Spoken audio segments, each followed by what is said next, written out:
Episode 7 star beasts और tiger demons.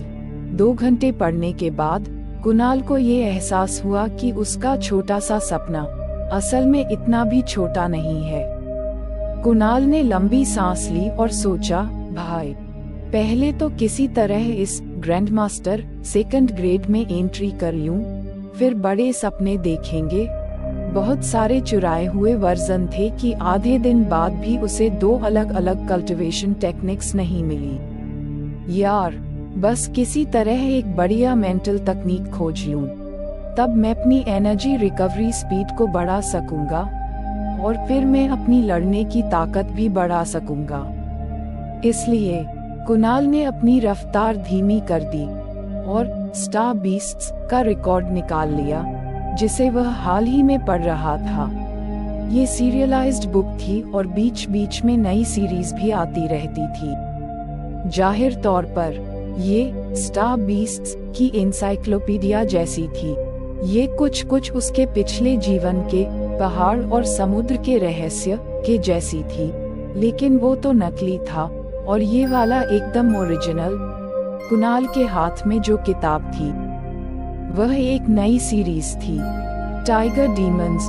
उसने किताब का पहला पन्ना खोला और इसका शानदार लेआउट देखकर उसका दिल गार्डन हो गया। इंसानों के बीच एक पुरानी कहानी थी कि अगर कोई टाइगर डेमन किसी इंसान को खा जाए तो वो उसकी आत्मा को नहीं छोड़ेगा। वो उसकी आत्मा को अपना नौकर बना लेगा और जब तक वो कोई नया इंसान नहीं फंसाएगा तब तक उस आत्मा को अपना गुलाम बनाकर रखेगा। वैसा ही कुछ स्टार बीस्ट्स में भी होता था, लेकिन स्टार बीस्ट्स को इंसानों को खाने की जरूरत नहीं थी। वो बस बहलाने फुसलाने या मेंटल प्रेशर डालकर इंसानों को काबू में कर सकते थे और फिर उनसे जासूसी हमले वगैरह का काम करवा सकते थे। टाइगर डीमंस दिखने में आम इंसानों जैसे होते थे, लेकिन उनकी फितरत में स्टार बीस्ट्स की हरकतें समा चुकी होती थीं। वो किसी भी वक्त इंसानों की बत्ती गुल कर सकते थे। उनके अंदर का खतरा स्टार बीस्ट से कम नहीं था, बल्कि ये कहना चाहिए कि उनका खतरा स्टार बीस्ट से भी बड़ा था, क्योंकि वो बिल्कुल इंसानों जैसे दिखते थे और छिपने में माहिर होते थे। इसलिए इंसानों को उनके असली रंग पहचानना बेहद मुश्किल था। सिर्फ ग्रैंड मास्टर लेवल के मार्शल आर्टिस्ट ही अपनी बढ़ी हुई इंद्रियों के जरिए उनकी असलियत पहचान सकते थे।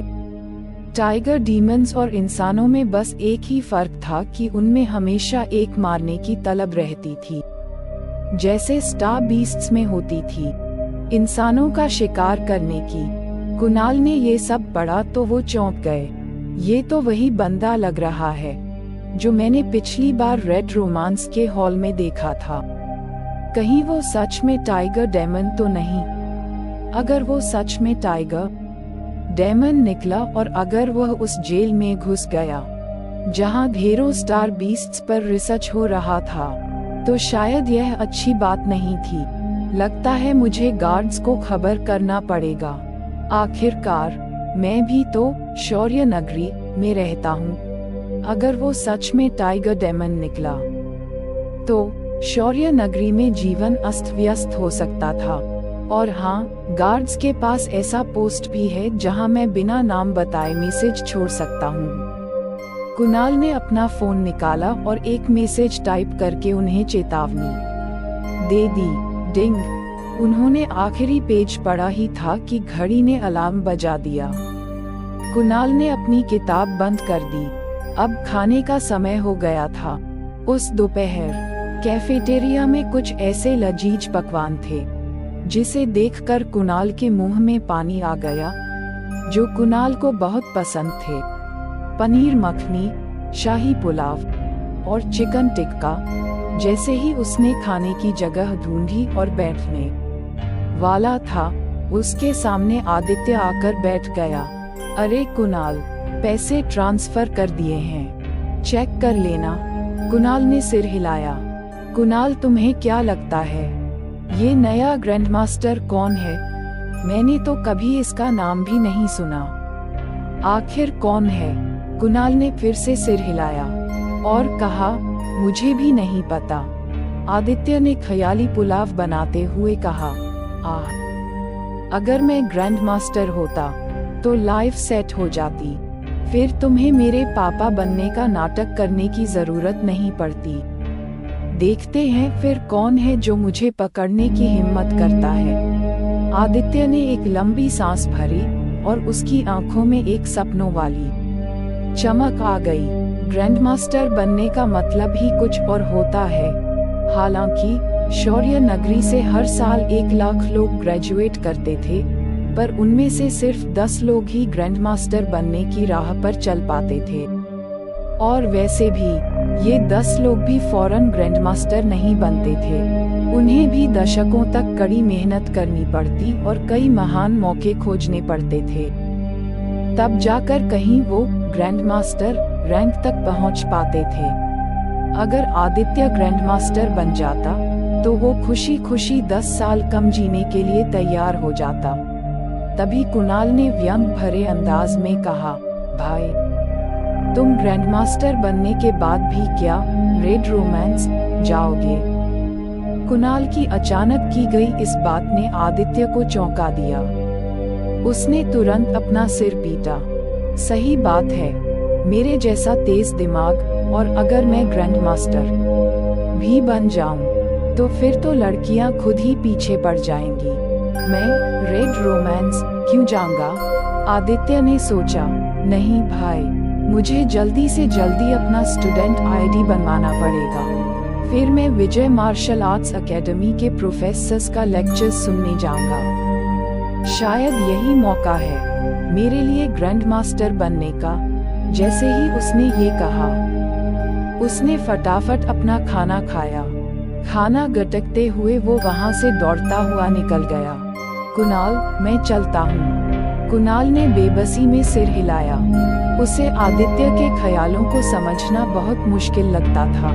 असल में उसका फोकस शक्ति के पीछा करने पर नहीं था, और हाँ, उसका असली कारण ये था कि ग्रैंड मास्टर बनना उसके लिए तो चुटकी बजाने जितना आसान था। एक आम इंसान को ग्रैंड मास्टर बनने में कम से कम 10 साल या उससे ज्यादा लग जाते हैं। अगर कुणाल को सही से याद है तो इस दुनिया के इतिहास में सबसे जल्दी ग्रैंड मास्टर बनने वाला इंसान था वो फेमस जनरल आरव सिंह। उसने सिर्फ 8 साल में पहले ग्रेड के मार्शल आर्टिस्ट से ग्रैंड मास्टर का सफर तय किया था।